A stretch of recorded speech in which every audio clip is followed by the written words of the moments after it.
Chapter 1. Lady Vandeleur's Hatbox. Harry Hartley was a kind, shy young man. Until his 16th birthday, he received the education most English gentlemen get. Harry did not like studying very much, so he was allowed to finish his education before most young men do. However, Harry loved music, and he could sing and play the piano well. These talents, and a bit of luck, helped Harry to find a job when his parents died just 2 years after he finished school. That was how Harry Hartley began a new life as private secretary to Major General Sir Thomas Vandeleur. When he was young, Sir Thomas Vandeleur was a soldier in India. He was poor when he left England, but he made a good career for himself working for the Rajah of Kashgar. When Sir Thomas returned to England, he had with him one of the largest diamonds in the world. This was known as the Rajah's diamond. The Rajah of Kashgar gave this wonderful diamond to Sir Thomas to thank him for something he did for the Rajah. Nobody knew exactly what Sir Thomas did to get the famous diamond, but the diamond made him one of the richest and most important men in England. In his new life, he was always invited to exclusive parties. Soon, he was married to one of the richest and most beautiful women in England. But for Harry, life was not so pleasant in the Vandeleur household. Sir Thomas was a very difficult man to live with, and Harry did not really like working for him. Sir Thomas was often angry and shouted at Harry. But Sir Thomas's wife, Lady Vandeleur, liked Harry very much and treated him like a son. Harry liked Lady Vandeleur too, and he was happy to do different jobs for her. Most days she gave Harry some money and sent him to different expensive shops to buy her hats or other things she wanted. Early one morning, Harry was in the living room, and he could hear the conversation Lady Vandeleur was having with her brother, Charlie Pendragon. Charlie was a lazy young man. "It must happen today or never," said Lady Vandeleur to her brother. "Oh, Clara," he replied, "I know it must happen today, but it is such a bad thing to do." "Don't be silly, Charlie," said Lady Vandeleur. "Remember what I always say, the family before all, and Clara before the family." "Yes, dear sister, you're so clever," said Charlie. "I must go now. I don't want him to find me here." Charlie left quickly by the back stairs. "Harry," said Lady Vandeleur, turning to look at him, "I have an important errand for you this morning. It's a secret, and no one must know about it. Sir Thomas may get very upset." Lady Vandeleur continued, "I want you to take my hat box to an address on the other side of London, and give it to a man I know there. Please remember to get a receipt for it. Do you understand?" Harry started repeating her instructions, but just then Sir Thomas came into the room, his face red with anger.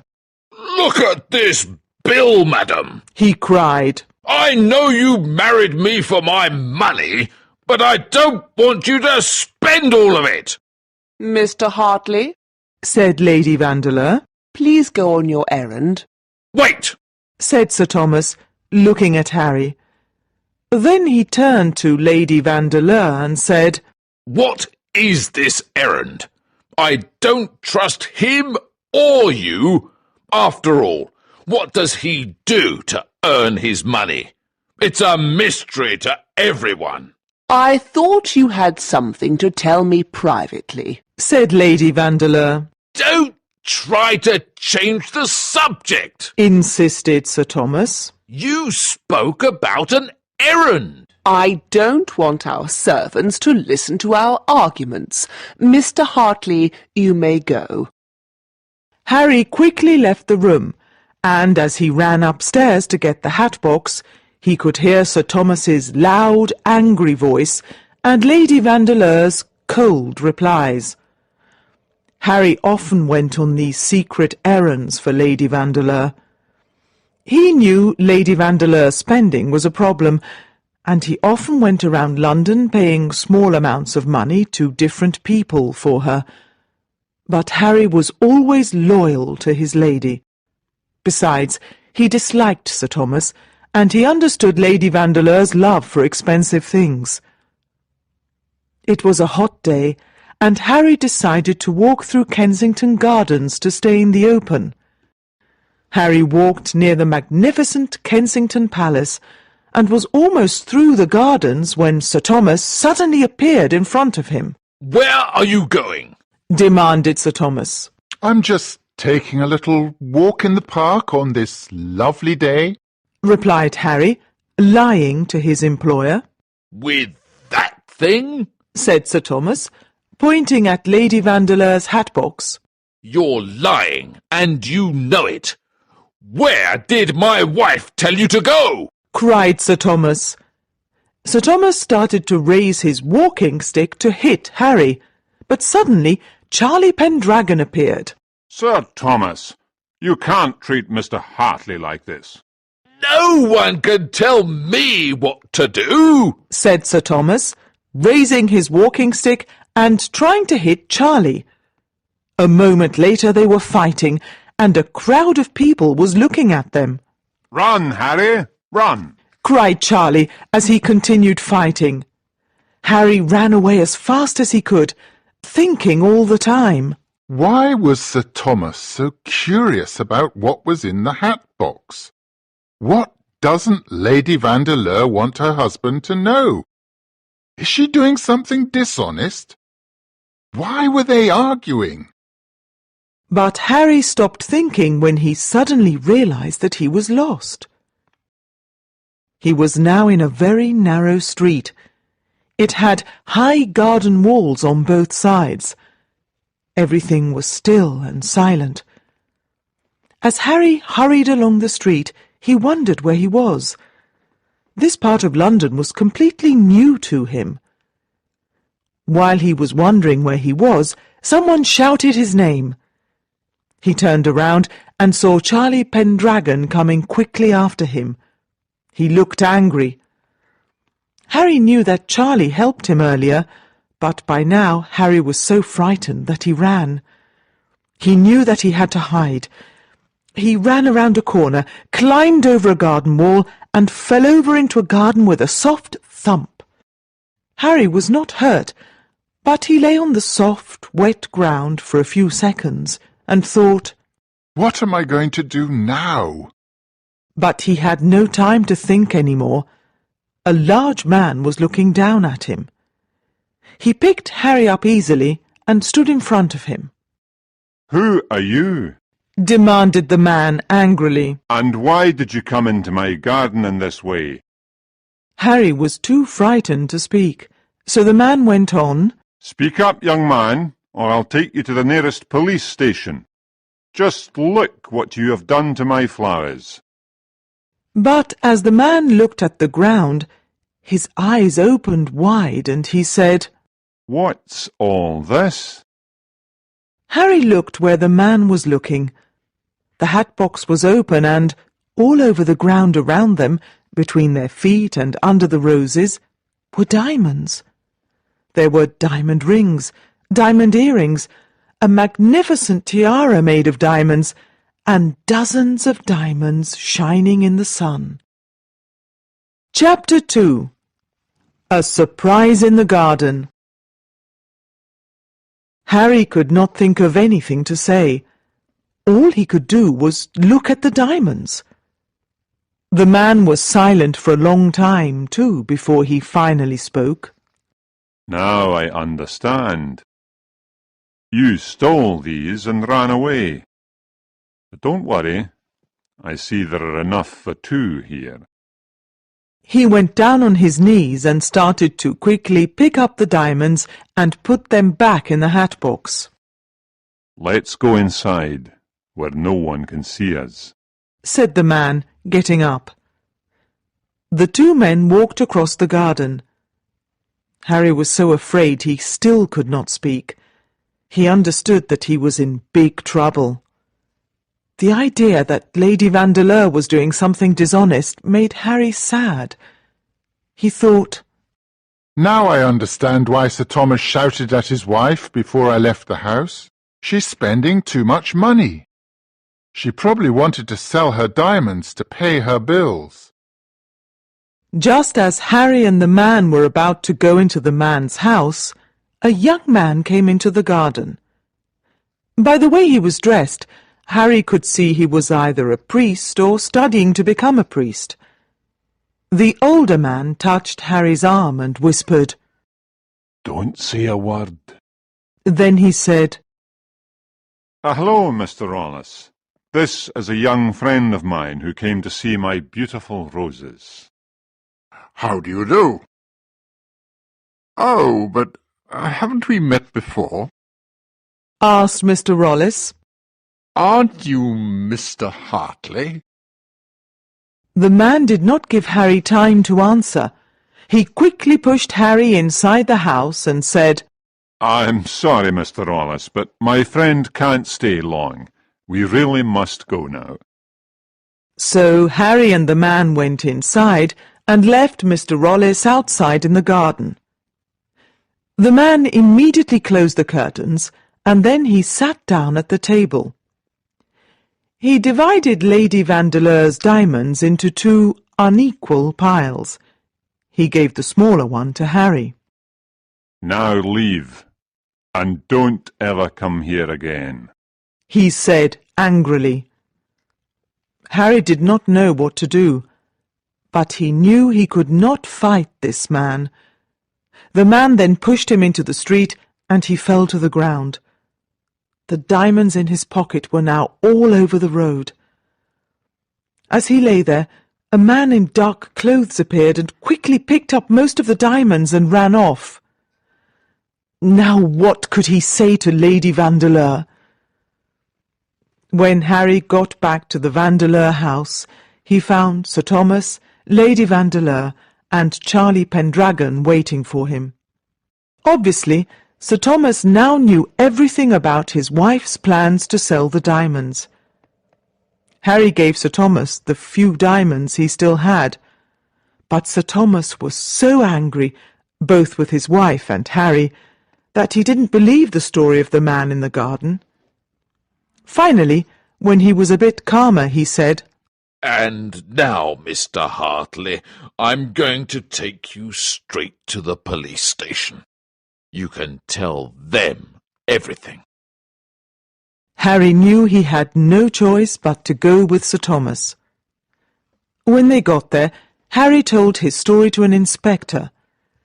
The inspector listened carefully, and after Harry stopped talking, said, I'll take you back to that man's house again. If what you say is true, we must find this man and get the diamonds back immediately. But while Harry and the inspector were walking back to the man's house, Mr. Rollis was still in the garden, thinking.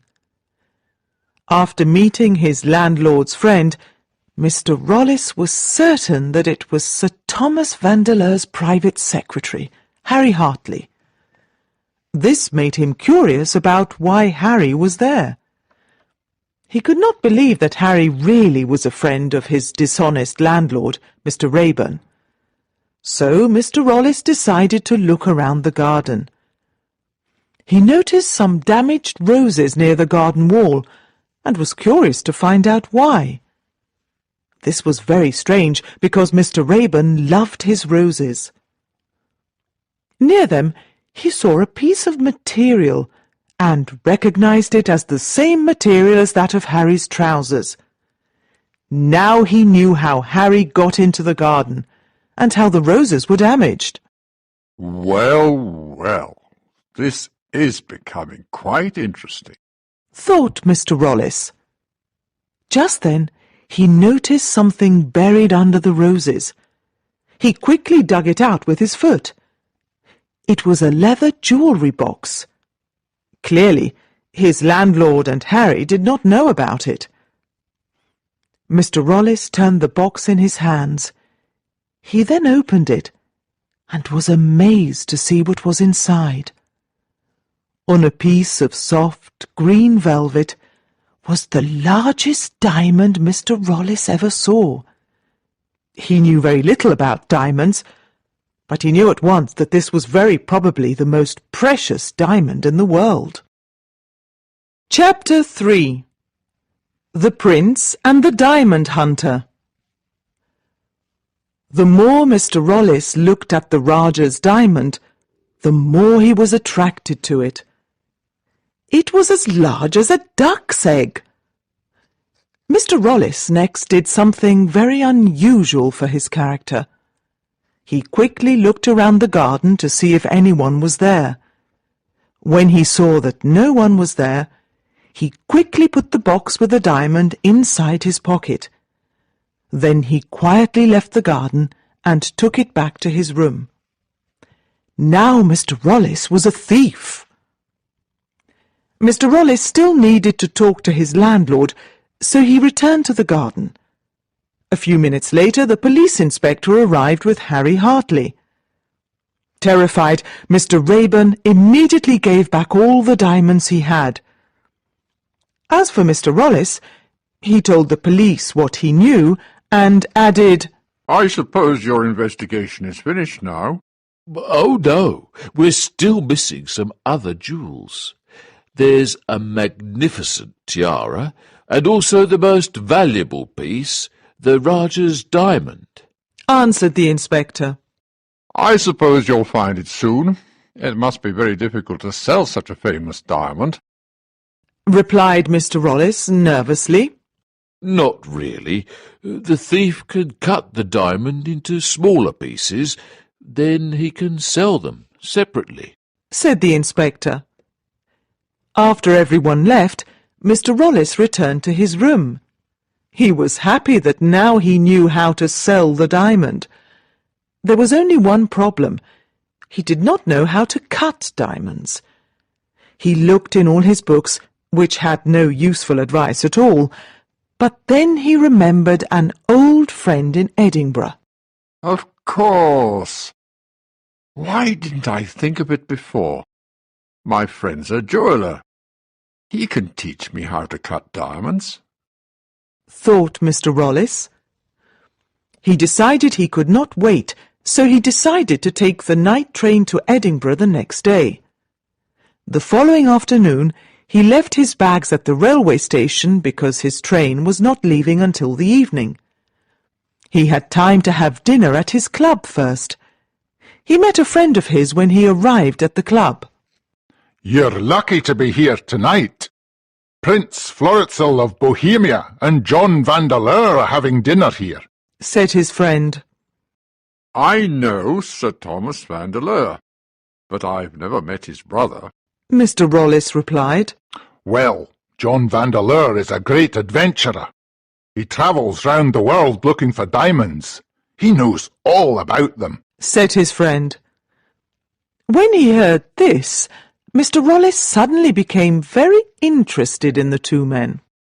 You must try to listen to their conversation. I'm sure it's going to be very interesting, added his friend.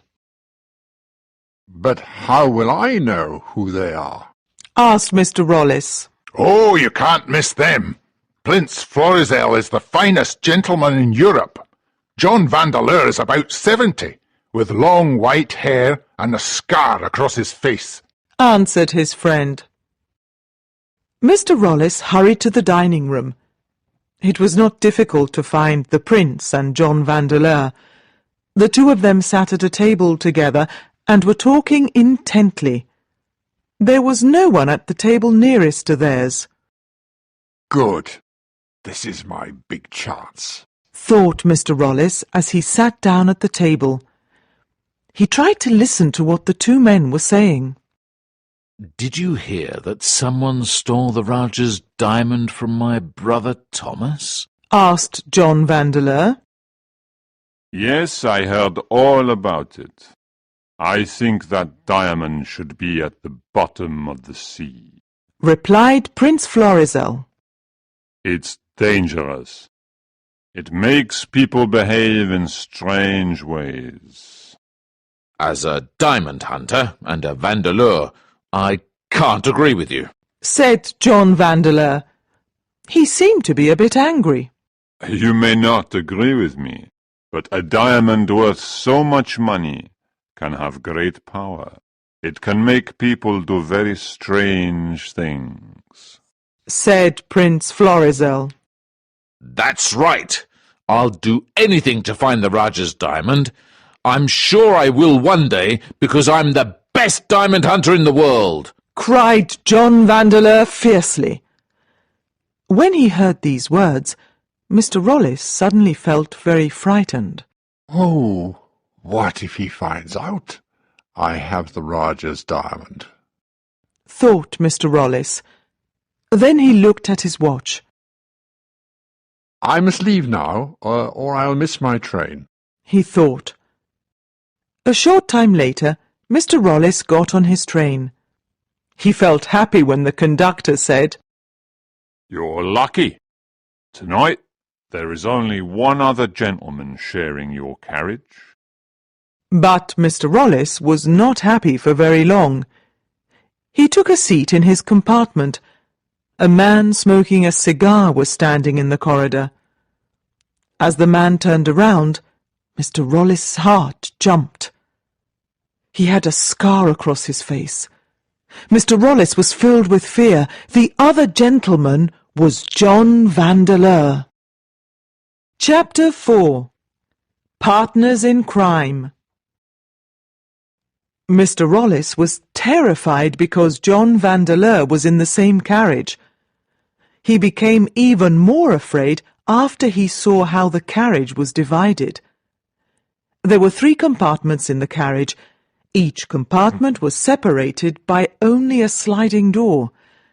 There were no locks on the doors, so John Vandeleur could easily get into Mr. Rollis's compartment. I'm sure he's going to find out I have the Rajah's diamond, thought Mr. Rollis. Mr. Rollis put the diamond in the inside pocket of his jacket and then put on his coat. He was determined not to go to sleep and sat listening for any noise coming from John Vandeleur's compartment. A few hours passed. The train was almost halfway to Edinburgh when Mr. Rollis started to feel sleepy. He tried to fight sleep, but it was very difficult. His last thought before finally closing his eyes was of his terrifying neighbour. After some time, Mr. Rollis opened his eyes. Everything was dark except for a small light. The train was travelling very fast. Now fully awake, Mr. Rollis suddenly sat up. He was very afraid because he had a bad dream. He felt under his clothes to make sure the diamond was still there. It was. Now Mr. Rollis felt a little better, but he could not fall asleep again. His hat was pulled over his eyes. He stared at the sliding door. Everything was quiet, except for the noise of the train. Suddenly, he noticed the door moving a little, then a little more. Finally, it moved enough for him to see John Vandeleur's head. He felt that John Vandeleur was looking at him. He kept very still. After some time, John Vandeleur moved his head back. Then he closed the door. Mr. Rollis did not know why, but he thought John Vandeleur was afraid of him. Maybe he just came to see if I'm asleep, thought Mr. Rollis. This made him feel brave enough to go and open the door himself. He got up and slowly made his way to the sliding door separating his and John Vandeleur's compartment. When he got there, he opened the door just enough to see what John Vandeleur was doing. He was shocked by what he saw. John Vandeleur had a knife in his hand. He's using it to cut the sleeve of his coat. But why? Thought Mr. Rollis. He soon saw the reason. There were diamonds in the sleeve of his coat, and John Vandeleur was taking them out and letting them drop into a hat box on the floor. After the diamonds, John Vandeleur took from the sleeve a magnificent tiara. Lady Vandeleur's tiara. It was exactly as the police inspector described it. So, John Vandeleur is a diamond thief too, thought Mr. Rollis. This made him feel brave. Without thinking, he opened the door completely and said, I take a great interest in diamonds. I see you do as well. I have something here that might interest you. John Vandeleur was very surprised and angry. Mr. Rollis quietly took the diamond box out. He opened it and showed Mr. Vandeleur the Rajah's diamond. John Vandeleur could do nothing but stare at it in shock. I see we have diamonds from the same collection, said Mr. Rollis. I don't understand. Aren't you a priest? Asked John Vandeleur. I'm a student of theology. But don't judge me so quickly. I'll tell you how I found the diamond. You'll understand why I did what I did, answered Mr. Rollis. Then he told John Vandeleur about his visit to his landlord's garden and how he met Harry Hartley. Mr. Rollis ended his story with these words. When I saw Lady Vandeleur's tiara, I knew that we see the world in the same way. I showed you the diamond because I hope you'll help me. Of course, you may have half of what I make. John Vandeleur didn't think twice about his answer. He said, You're certainly a very brave man, Mr. Rollis. You're also better at crime than you think. I can see this is the right job for you. Of course, I'll help you sell the Rajah's diamond. We must go to Paris together. But first, I just have to do something in Edinburgh for my brother. Then we can go to Paris. Before the end of the month, we'll be rich, Mr. Rollis. That was how the two men agreed to work together to sell the diamond. But to find out what happened to the Rajah's diamond, you must first read the story of a young man named Francis Scrimger. Chapter 5. A Mysterious Benefactor. Francis Scrimger worked in a bank in the centre of Edinburgh. He was 25 and lived with his father. His mother died when Francis was a young child. Francis did not come from a rich family, but he was lucky to have a very sensible father. Francis's father made sure his son received an excellent education. Francis had a very normal life. He liked his job and he was very affectionate to his father. Nothing extraordinary ever happened to him, but he was happy. So Francis was very surprised when he received a letter from a lawyer in Edinburgh. Francis was curious to find out why the lawyer was writing to him. So he went to the lawyer's office immediately. There he discovered that he had a mysterious benefactor. His benefactor wanted to give him a lot of money, £500 a year. To receive the money, Francis had to do just two things. The first thing he had to do was go to a play at the theatre in Paris the following Sunday. The other was that he marry someone his benefactor chose for him. Francis was very confused. But I don't understand.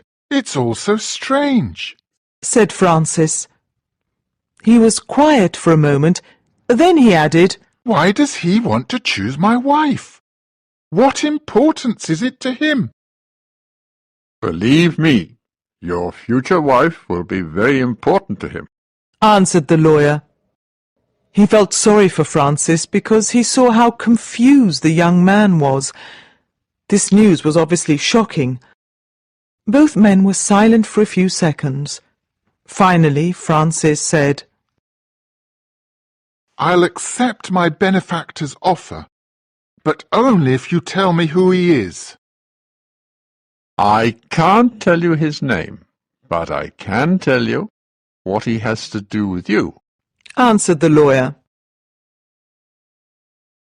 Your benefactor is your real father, said the lawyer quietly.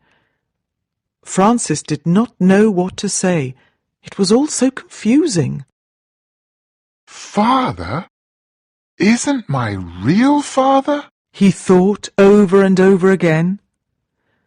The lawyer gave Francis his first cheque from his real father, and he left the office. Francis left for Paris the next day. He stayed in a small hotel and, to start a new life, he bought fine new clothes and began taking French lessons. On Saturday afternoon he went to the theatre to pick up the ticket for Sunday's play. A person at the ticket office gave Francis his ticket. Then he said, That's strange. A man just gave me this ticket a minute ago. What did he look like? asked Francis.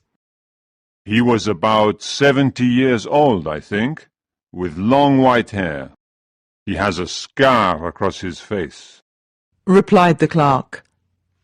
Francis went away immediately and ran into the middle of the street. He looked around in all directions, and then he saw the person he was looking for. He saw two men sitting on a bench. They were talking very seriously. The younger one seemed to be a priest, but the other was an old man with long white hair. Francis walked towards them. He saw the old man had a scar across his face. His heart started to beat fast. He sat on a bench behind the two men as he did not want them to see him. He tried to listen to what the two men were saying. Your suspicions are starting to make me angry, said the older man. but I'm sure you want to keep the diamond for yourself. That's enough. We will meet on Tuesday at 7 o'clock, Mr. Rollis, not an hour sooner, cried the old man angrily. The old man got up and hurried down the street. Francis followed him quietly but quickly. So this is probably my benefactor and real father, thought Francis. But why is he so angry with that young man? And what was that business about a diamond? Francis felt very confused. The old man's house was in Rue Le Pic and had a beautiful view of Paris. He went into this large house which had green shutters, and Francis was left outside alone. What am I going to do now? I need to find a room near here, thought Francis. Luckily, he saw a sign outside a tall house next to the one with the green shutters. The sign said, "Rooms available." Francis went inside and asked for a room. He was lucky to get one that had a view of the old man's garden. That man may be my real father, but I'm going to find out what he and that young theology student are doing. I think there's something dishonest going on with that diamond, thought Francis. He got up and looked out of the window into the old man's garden, which had a tall chestnut tree. It was evening now, and the sky was getting dark. Nothing moved. Francis looked through the leaves of the chestnut tree and saw that the old man was sitting in the garden. A young woman's voice broke the silence. It came from inside the house. In a moment. The old man answered. A few minutes later, he disappeared into the house for the night. Chapter 6. A Shocking Night. Early the next morning, Francis looked out the window of his room. A young lady was walking through the garden. Francis thought she was very beautiful. He also thought that she looked very kind. She may be my sister, but if she's not, maybe she'll be my wife one day, thought Francis. On his way out of his room, Francis saw a porter. He stopped him and asked, "Who lives in that big house with green shutters next door?" A rich English gentleman called John Vandeleur. replied the porter. "Is the lovely young lady his daughter?" asked Francis. Yes, that's Miss Vandeleur. Her father's very rich, but she does all the work because there are no servants, answered the porter. For the rest of the day, Francis did not see John Vandeleur or his daughter. He was very excited because it was finally Sunday. "I have to go to the theatre tonight. Who knows what will happen?" thought Francis. That night at the theatre, Francis went to the seat that his ticket showed. He looked over at the box to his right. John Vandeleur and his daughter were there. Francis felt his cheeks turn red. What are they saying to each other? He wondered. He stared at the stage for a while. He did not want the Vandeleurs to see him looking at them. But when he went to the box to his right at the end, the Vandeleurs were no longer there. After the play, Francis walked back to his room. He felt even more confused than before. Nothing else happened the next day or the next, which was Tuesday. Suddenly, Francis thought of something. Now I remember. The young man that Vandeleur was talking to is coming to his house at 7 o'clock, thought Francis. A few minutes before 7, Francis looked out of his window. A table was set for dinner in the garden. At exactly 7 o'clock, the young man, who seemed a priest, arrived. John Vandeleur showed him into the garden. Mr. Rollis spoke very little and looked very serious. John Vandeleur, instead, often laughed loudly. After the two men finished their dinner, Miss Vandeleur brought the coffee tray. John Vandeleur stood up quickly and said, "And now let me serve you the coffee." He went to the small table near the dinner table. He poured the coffee into 2 cups. Then he poured another liquid into the smaller cup. He did this so quickly that Francis was not sure he really saw him do it. But then Francis saw John Vandeleur give Mr. Rollis the smaller cup. Maybe that didn't happen, and I really didn't see what I think I saw, thought Francis. Suddenly, Francis heard a loud thump. Mr. Rollis was lying on the grass. "Oh, Father, what did you do? Is he dead?" cried Miss Vandeleur. Silence. Mr. Rollis is not dead. He only fainted. Help me take him inside, said John Vandeleur. The two took Mr. Rollis by the arms and legs and went into the house. I think they're in trouble. I must do something quickly, thought Francis. Without thinking, he climbed out of his window and down the big tree into John Vandeleur's garden. He did not knock on the door, but ran straight into the house. He saw Mr. Vandeleur standing over Mr. Rollis's body. Mr. Vandeleur then took something out of Mr. Rollis's pocket. He quickly gave it to his daughter. Suddenly Francis cried, Father, let me help you. I won't ask any questions. Father? What is this? Who are you? cried John Vandeleur, surprised by Francis's appearance. Then Mr. Vandeleur realized who he was and laughed. Oh, I see you're Scrimger. I'm not your father. You're my brother's illegitimate son. You've entered my private residence by force. And what's more, this is a bad moment, because my guest has fainted. John Vandeleur was angry with Francis. My brother wanted you to marry my daughter. He made you come here to Paris and go to the theatre on Sunday night. This was so my daughter could see you for the first time. Well, she saw you, and she didn't like what she saw. Now, go, and don't ever come back here again, he ordered. Francis quietly followed Miss Vandeleur to the door. He felt sad. Miss Vandeleur opened the door and said, What my father said to you isn't true. I told him I wanted to meet you again before deciding. I'm very sorry he was so horrible to you. I'd like to see you again, said Francis. Please give me something so that I can remember you. She smiled and took something from her pocket. Then she whispered, Please take this keepsake. Promise not to look at it until you're safe. Now, go quickly.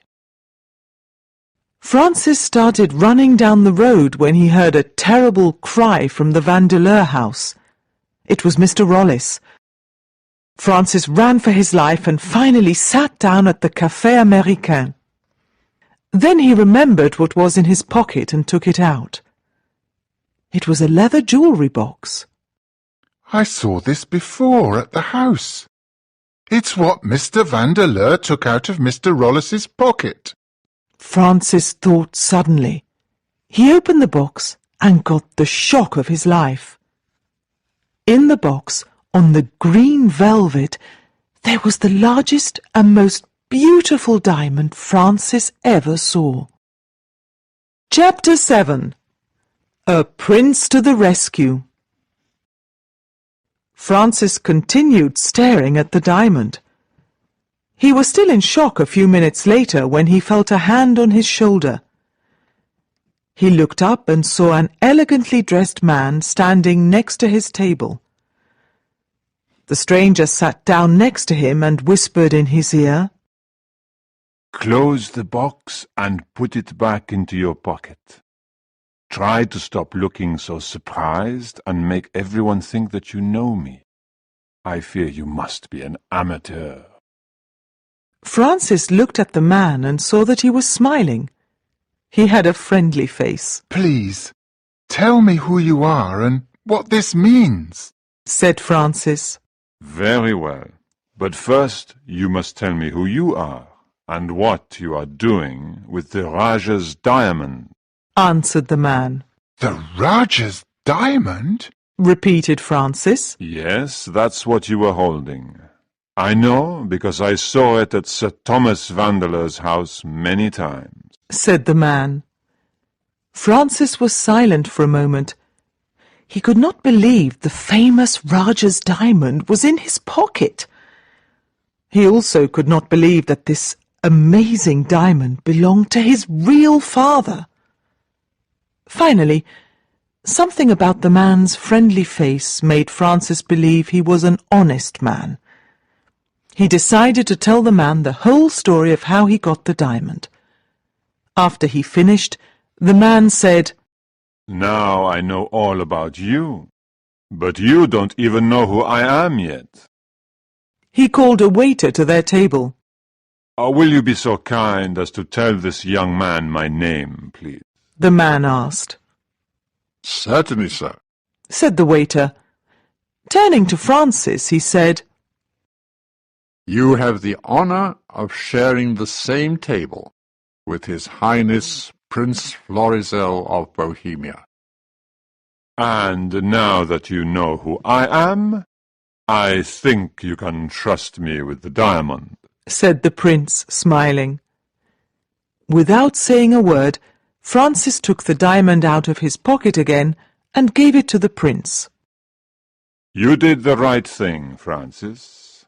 I see that you are a good person. You'll see that I can help you get out of this difficult situation. Now come with me, said the prince. The two men left the cafe, and the prince showed Francis to his carriage. Then the prince said, My driver will take you to my mansion, just outside Paris. There you can wait for my return. Don't worry, I'll take care of everything. You'll marry Miss Vandeleur at last. As his carriage drove away, the prince made his way to John Vandeleur's house.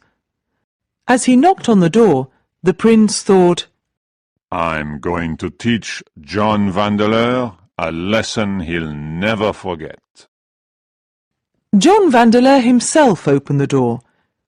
He looked very angry, but tried not to show it. What a pleasure it is to see your Highness. Please come in, said John Vandeleur. He showed the prince into the living room. Miss Vandeleur was sitting on a sofa. She looked very sad. Mr. Rollis was sitting on another sofa and seemed to be very confused. The prince turned to John Vandeleur and said, I'm here on business. You will do as I say, or things will be worse for you. At the earliest date, your daughter will marry Francis Vandeleur, your brother's son and my friend, and you will give him a dowry of 10,000 pounds. Believe me, I didn't know the young man was your friend. I'm sorry if I offended him, answered John Vandeleur.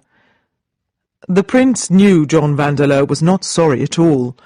All he was interested in was his brother's diamond. Now you know he's my friend, and you will do as I say. I'm going to go now. Mr. Rollis, you're coming with me, said the prince. A moment later, John Vandeleur left the house too. He looked very angry as he almost ran down the street towards the police station. Chapter 8. A River Saves the Day. Prince Florizel and Mr. Rollis were almost at Mr. Rollis's hotel. I'm ruined. Cried Mr. Rollis. Please help me. I'm no good as a priest, and even worse as a thief. Try to forget what happened. Go to Australia and buy a farm, said the prince. Oh, but how do I know that diamond isn't ruining someone else? Cried Mr. Rollis. To show you that I believe you really are sorry, I'm going to tell you a secret. I have the Raja's diamond. I'm going to make sure it doesn't get anyone into trouble ever again, said Prince Florizel. Oh, thank you for believing me, said Mr. Rollis. Well, here we are at your hotel. Go inside and forget all your troubles. Goodbye, and good luck in Australia, said the prince. Prince Florizel turned around and started walking home. He was not sure about what he wanted to do with the diamond. Give it back to its owner, Sir Thomas Vandeleur? But Sir Thomas did not deserve it. Perhaps the only way was to get rid of the Raja's diamond forever. That diamond will always get its owner into trouble, thought the prince. He took the case out of his pocket and opened it. There was the brilliant, perfect diamond. If I look at it any longer, I'll want to keep it, thought the prince. But he still was not sure about what to do. He approached his home. He always felt happier when he got nearer. He lived in an elegant mansion along the River Seine, with tall chimneys and a beautiful garden. His was the only home in Paris that had a stork on its roof, and this attracted many people. Suddenly, as he was entering his home, a man came up to him. Do I have the honour of speaking to Prince Florizel of Bohemia? Asked the man. Yes, but what do you want at this late hour? Asked the prince. I'm a detective, Your Highness. I'm here to ask you to come with me to the police station. But what for? Asked the prince, surprised. I haven't done anything wrong. John Vandeleur has accused you of stealing the Rajah's diamond, Your Highness. Answered the detective. I see. I can tell you that I haven't stolen the diamond. Let me explain. Let's walk to the police station together, said the prince. I'm going to tell you the story of how Sir Thomas Vandeleur came to own the famous Rajah's diamond. I'm very curious to hear it, answered the detective. Many years ago, began Prince Florizel, Sir Thomas Vandeleur was a soldier in India. He was not a very good soldier, and he wasn't very popular. But Sir Thomas was very lucky. One day, he met the Rajah of Kashgar, who invited him to his palace. At the palace, Sir Thomas saw the largest, most beautiful diamond he ever saw.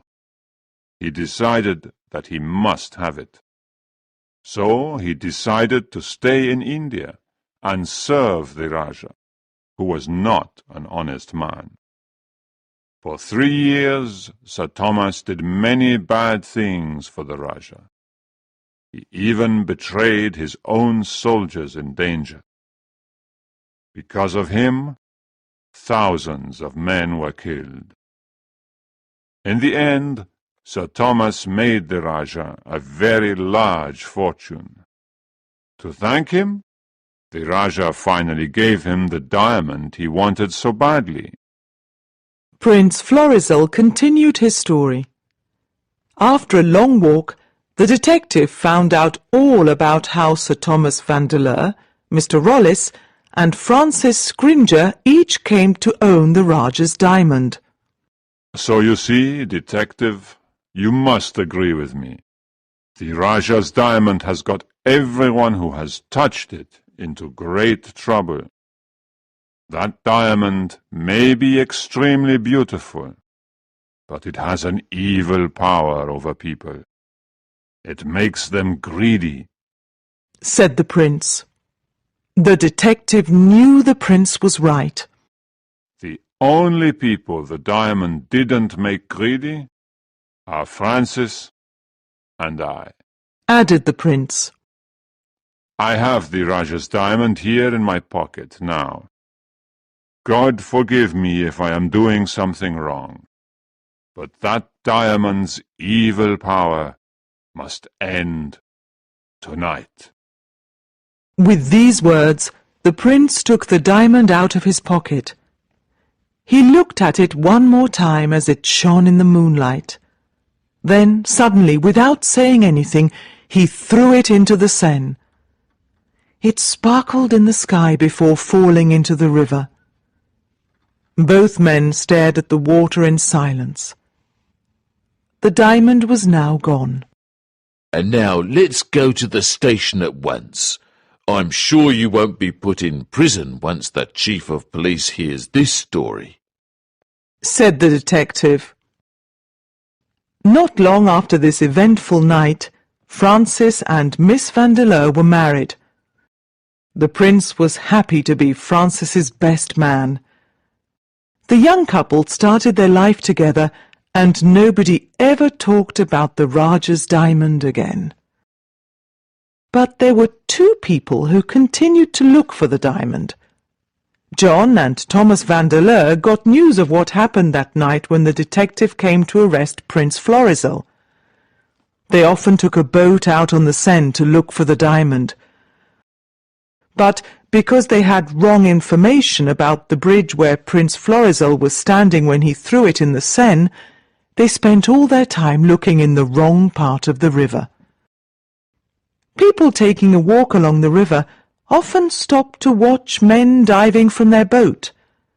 They didn't know why the Vandeleurs organized this diving operation, but it was entertaining to watch. The Rajah's diamond stayed at the bottom of the river where Prince Florizel threw it, and where nobody could see it shining, and where it could do no harm to anybody any more.